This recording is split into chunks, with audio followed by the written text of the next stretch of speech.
opposing gloves here. I'm wearing a hat, and today we're going to be talking about phasing, flanging, and chorusing. I already have a video that explains flanging and chorusing, and I have a really good example, I think, of the differences. So I'll try and put that in this playlist as well, just so that it's right there, easy convenience, and it explains it with an actual waveform being time delayed and pitched differently, which is super straightforward. I didn't have one that really did this for phasing, and this is something, as far as a mixing perspective is concerned, I don't do all that often as a mixer. I do it all the time as a sound designer. And so this is something that, like, I would probably ask the artist before I did it, unless I'm doing this very lightly. So but when you hear this, these things are very easy to hear on tracks. Each of them has their own distinct sound to them. So let's talk about the first one. Let's talk about phasing first, because I already have sort of a picture of phasing going on. And I cover the Fruity Phaser, Choruser, and Flanger in the FL12 Effects series if you're interested.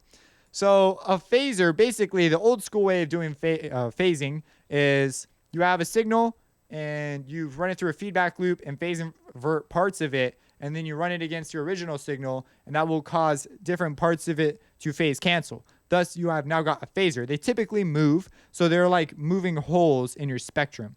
Let me go ahead. Now, that's what phaser is. Some people will call it, some people will refer to it when it's static, when it's sitting still, as a comb filter, because it's sitting still. It's not moving. So it's not phasing. It's just sitting still. It's a static relationship. You can think of that as when we did the Fruity delay.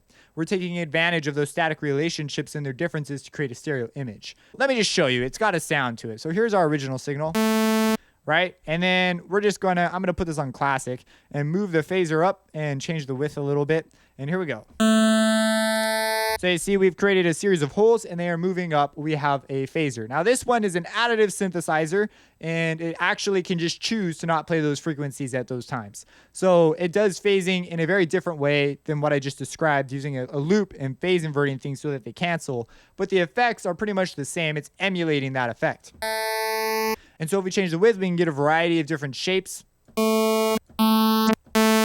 So it's just kind of an interesting deal. And we can change the offset and do things. Each phaser has its own controls, but the idea is we're controlling these holes in the spectrum, and you get sounds like that. If we go over to, like, I don't know, deep. Or let's go to box. So this has some really cool options on the way it isolates frequencies. If we were to just toss this off, let's make it not on, just take the mix off.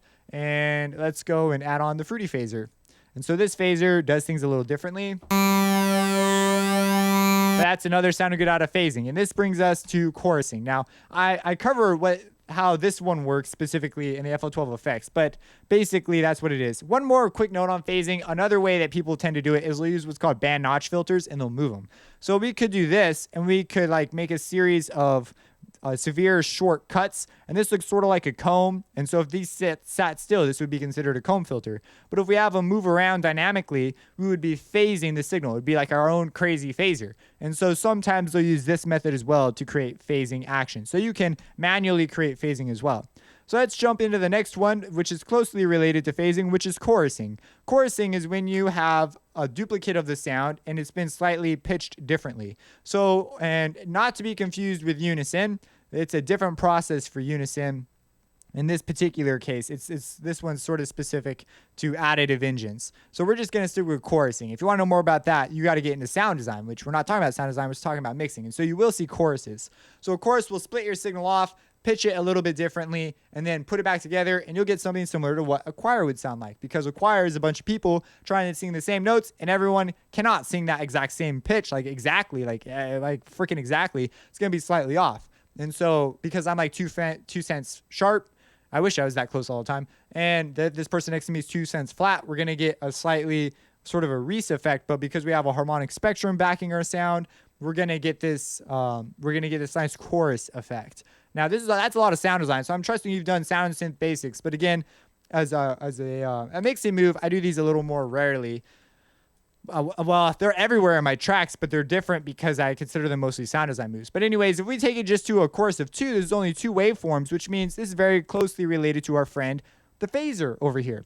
So if we take this guy and we take his speed down, so the speed is how fast this Let's talk about this. The depth is how far it modulates in pitch, right? The speed is how fast that happens. And then we also have a delay, so we get delay, and we've got some spread, which is basically just how the voices are panned. But if we have it right now with a high depth and a very slow speed, that's what you get. Now, let's say, and remember, it's doing the whole spectrum this way. Now, if we bring this way up, the speed way up, check it out. You can hear some elements of phasing going on in there because this is sort of a phaser at this point because it's just two voices and they're fighting each other. If we bring this down to mono,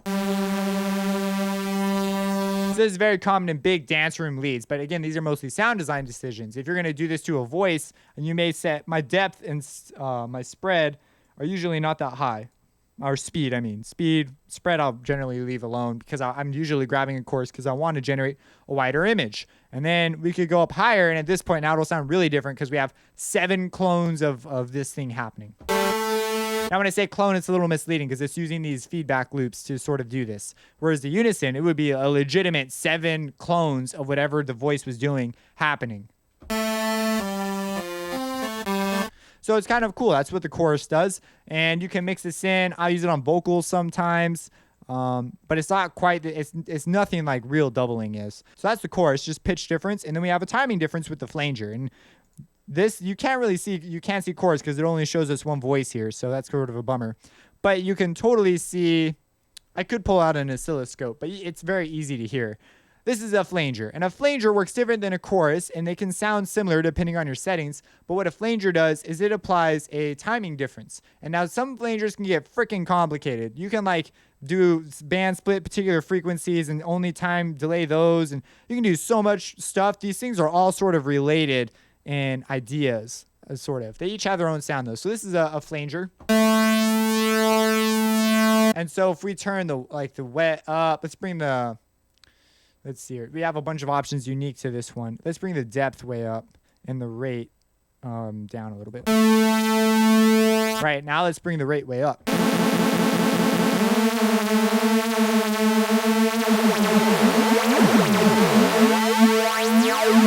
So that's like your typical phaser sound. I mean, not phaser, your flanger sound, your typical flanger sound. And I've heard this on drums all the time. They'll use it in a cool way. They'll bring the feedback down because the feedback controls it controls the feedback. It controls how much of that sound is going to be introduced back into the original sound. And because of the timing difference, we get this. These things are also controlled. This thing also is moving. You need it moving to get a sound like the one we just got. Which is what's controlled by the rate. Versus the flanger I show you and I think I put it in the playlist for this series. That one is an example of just straight flanging and a timing difference. It just looks at it as a timing difference, but it's moving the waveform back and forth by some small amount that's creating this effect. So it comes in and out of time, and it's sort of it's like a phaser, but it's not like a phaser because this one's based on a timing difference, and it sounds different than a chorus, but it's similar to a chorus, but it's not doing anything with the pitch. So that's a flanger. And what people will do is they'll either mix them into taste on a parallel bus, or they'll do what I do and use them as sound design moves, which is what they're usually used as. Or they'll put them as an effect at one moment. Maybe they've got a fill, and it'd be really cool to have that, maybe to have it, like, I don't know. Maybe it's a cool fill sound.